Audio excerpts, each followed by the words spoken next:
If you're watching a video of mine, then you already know I'm here to preach the gospel of the London system. It is one of the best openings for beginner players and even past that to get into. I think it's so easy to learn. Obviously, I have a London course, which I released. I'll leave the link to that in the description below. But I also have a YouTube series on the London system for you guys to watch if you haven't checked it out yet. So I'll include that as well. In this game, I was excited to show it to you because I got to use a brand new move that's never been played, never been used before. And I think it really changes one of the critical lines in the London system. So take a look and let me know down below whether you play the London system or whether you're a hater.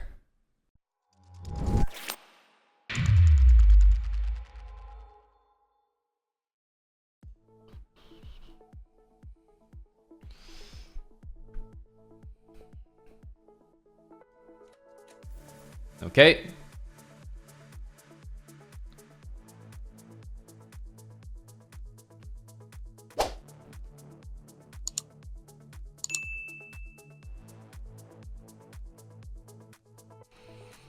A London. Gotta advertise the exclamation mark course that we work so hard on.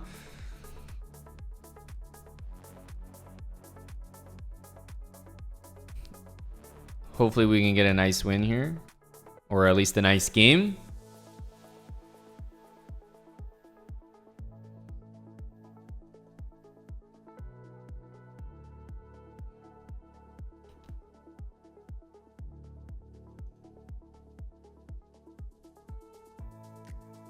Exactly, G Madrid. Pressure's on now.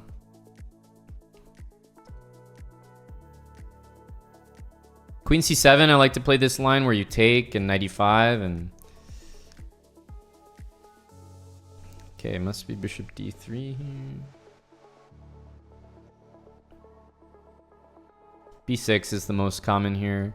Knight c6, we're playing f4.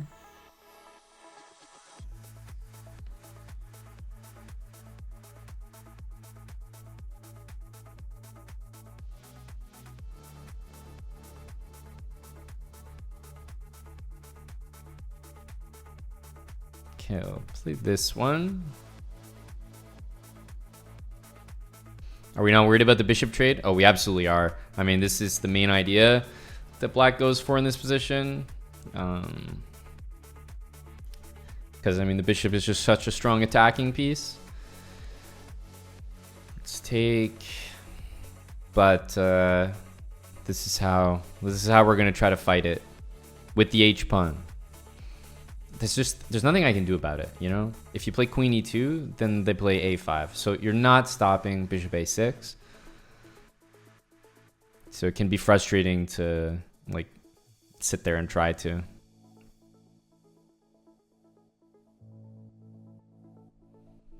Okay, h6. Why not bishop c2? Yeah, possible, but... Without being able to castle and just having that bishop controlling all these squares, it's something I've tried before, but not with much success. It doesn't work out as well as you'd think, but it's not terrible. You could definitely give it a try. I've just done it, tried it. It's not that successful. This looks like a nice move to start with, maybe. Just hit the knight. Can definitely try this, but it's not really what you're supposed to do.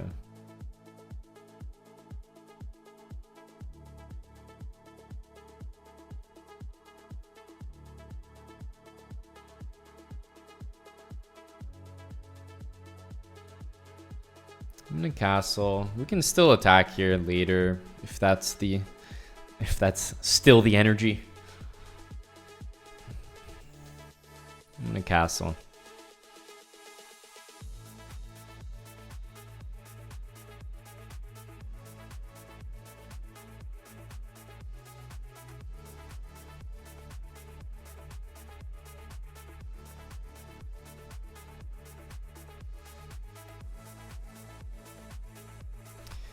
Queen f3 next.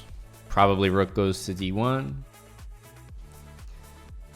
I mean, it's a little risky. I don't know. It's defended, and I always have g4, so... And he also can't attack it again, so I'm not that worried, but I know what you mean. Weird to push the h-pawn and then do that. The real reason why we're pushing this h-pawn, why it feels so good, is my position would be significantly worse if the pawns were like this, because black would move the knight and play f6. And I have nothing better than to, trade and help him develop, or move back and he'll play e5. So the reason that the pawn is here is because it's well known that this is black's intention. But f6 is a lot harder to achieve when I can slot the knight into g6, for example. So that's the real reason we push the h-pawn there. This is pretty much the main way to deal with the knight on e5, but when you encourage the move h6, then I think it's not so easy. So let's go queen g4. I like a rook on d1. Rook on d1 is so underrated in these. It seems so stupid because, like, after takes, you're going to take with the pawn. But rook on d8 is fantastic. A lot of times you can, like, get some position where these pawns disappear and you get some knight move. Okay, f5. Yes, my opponent's going to get maybe a knight into e4. But with these pawns like this, I have g4 coming. So I think this will favor me. Let's try queen here. And I definitely like g4. Like, yeah, this... Basically, it's like symmetrical, but this will favor me because he can't really do anything here, and I'll be able to play this, which will... Let's say we both get a knight to e4 and e5, and I take it, and he takes it.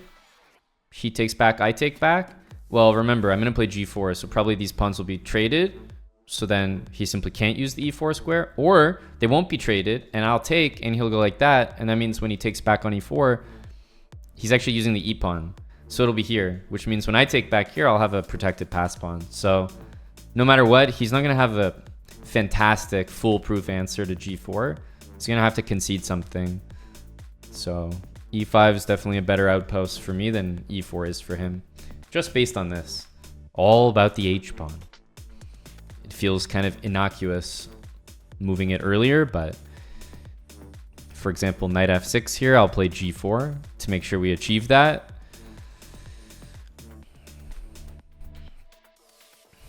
And anytime this happens, I'm probably taking back this way, at least for now. Normally, you can never take this way because, well, first of all, it's London, so you always take this way. This move makes sense. If we take this way, queen e7 is going to happen. If we go g4, queen g5 is going to happen. So we can take this way and then play knight f3. And then there's just nothing black can do. And we play g4 next. It's an option. Knight also maybe goes to g6 there. Or we could take with a d pawn, which is a little counterintuitive. But it's a very sturdy center, and like g4 is happening then for sure. I can see a good argument for both. I think the computer would probably prefer this. My brain always prefers this. Like, I'm used to capturing that way with the pawn. Like, in most of these positions, you always take with the f pawn. So that's why I'm kind of like, I'm defaulting to it, and I'm finding it hard to adjust.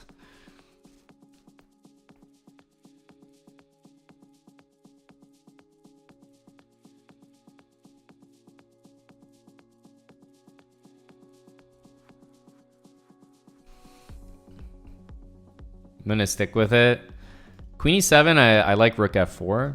And then a queen g5 just doesn't sting anymore.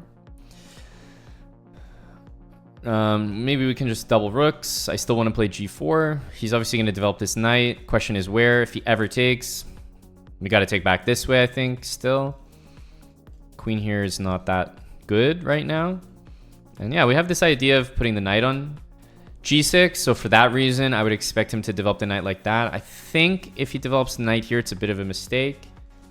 Knight doesn't look that good there. So, probably knight here, but yeah, it can double. We want to play this.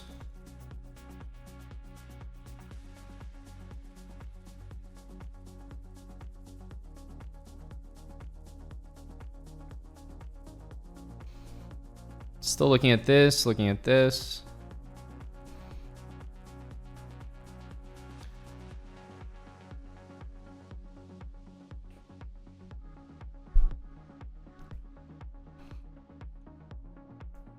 Feels like most of our pieces are well placed. This knight's probably the last one to improve, but we're getting everybody involved here.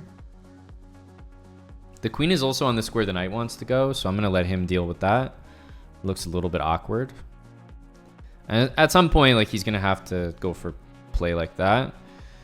So I'm sure it's going to happen soon. Okay, so there you go. So that move is to bring the knight over. But we can do the same thing. When his knight goes there, my knight goes there. It basically feels like we just achieve g4 next. Now, I'm not really sure what the result of achieving g4 is, but I certainly like the look. So let's go here.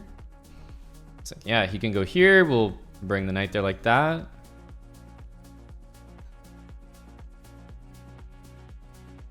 It's kind of a nice feeling that, I don't know, I haven't really been thinking about my moves too much. I mean, the rook, after rook f4, I definitely spent some time considering, but okay, queen e8, then g4 is actually very strong. G4 anyway will be decently strong, but queen f3 is going to make g4 extremely strong. But you see how I have stuff to do, and it seems like he doesn't? I don't know. That's a pretty good feeling.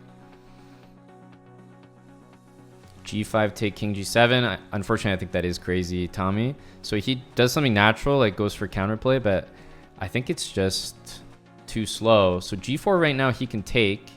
Still decent for me. I can play queen takes back, and we have some threats coming, but I kind of like the move queen f3 because it actually makes a real threat. Queen here, the only question is about that. I still think it's a good move to throw in.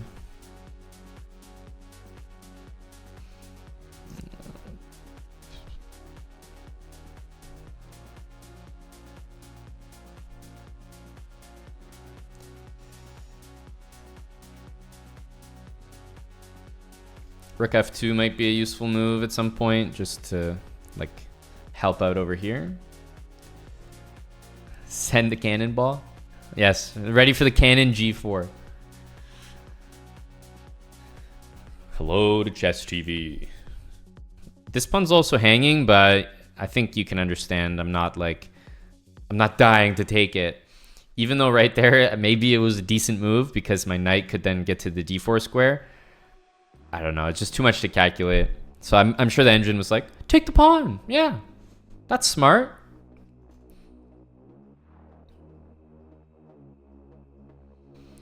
Queen e8, g4 takes, rook takes, queen takes here, threatening the queen, threatening the pawn. Queen c8 is the only move. And then I'm very close to something. Rook f6. Yeah, rook f6. Threatening the h pawn, threatening the e pawn, and can't be taken from the pin. So, yeah, but this has a really nasty threat of g4. And I told you guys, the pawn on h5 just creating this wedge here means and has meant the entire game that g4 is inevitable. Can't do anything about it. By the way, if he takes here now I might take this way because so much is going on the king side. But I'm still not sure.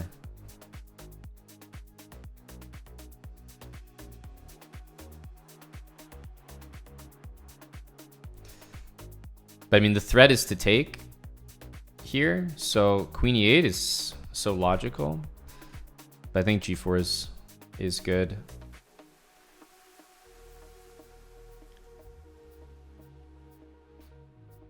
It's finally time for this move.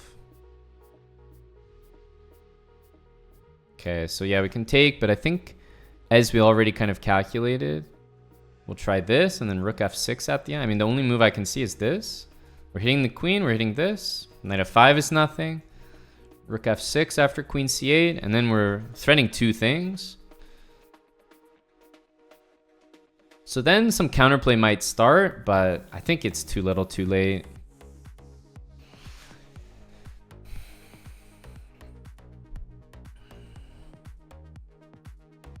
Now we're definitely going to take this way because we don't want to allow this check. It's probably not the end of the world to allow it, but... Okay, he'll definitely go b4, but we have this, which trades the queens and hits the knight, and then the rest is a matter of technique. So that's there for us. Question is there better? I actually don't mind rook h6 here, because takes. I don't think queen takes can happen. It loses on the spot.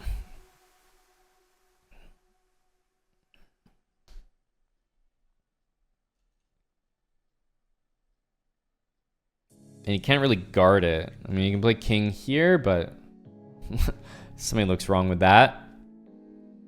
Rook h7, queen g8.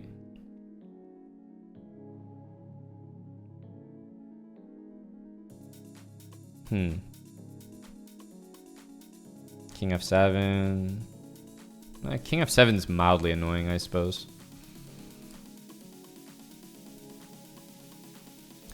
Takes, king f7, rook a6, takes. Yeah, I mean, I think we just trade queens now. The game is close to over. We did all the hard work. We earned a pretty nice position. Yeah, rook here though, we have knight f5, so...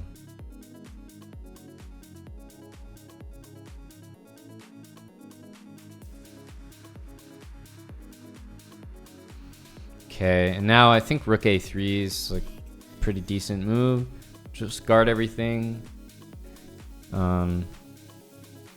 Maybe this is a move as well.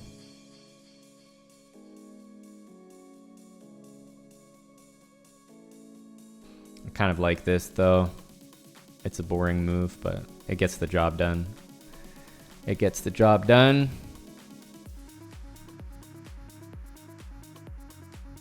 Okay, so we can go here. We can also go here. And then check, king back, and then king up.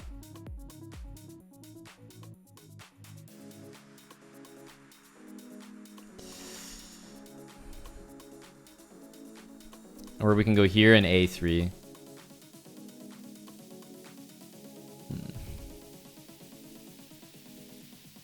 Yeah, it all looks good. Okay, this was definitely the way to go.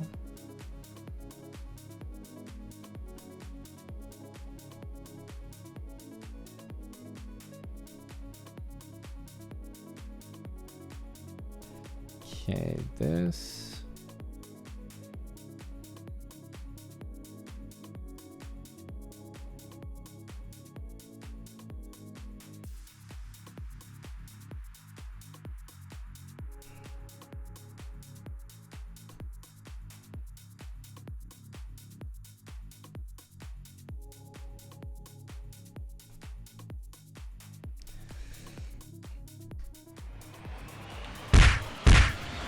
Very nice game.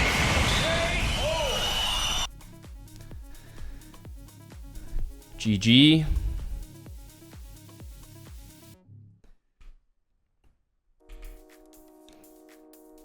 I thought that was a pretty, like, so by the way, of course I'm going to use every opportunity to advertise my London course that I spent a lot of time on, but even better than just talking about it is talking about the fact that in this position, h4 is it's a novelty. So it's brand new. It hasn't really been played ever. And I included it in the course because I kind of discovered it while I was making it. And it's like engine approved, one of the best moves in the position, but it's never really been played. And it's all based on the exact idea that you saw here. And this is such an ideal game to show it because knight d7, f6 is the main way to kick the knight out. But when you have this stupid pawn on h6, all of a sudden you can't play f6 that confidently because I have this. So then I can just play with f4 and everything like we did. And okay, it might not have been perfect for me, but it was good enough, and it seemed pretty methodical, like how we just built everything up. Yeah, we put pressure, and then obviously I had to convert at the end, but it was a pretty good game. So yeah, there you go. Got to use one of our brand new and very engine improved novelties. So that always feels good. You do some work and then you get to use the move, or like see it in practice later.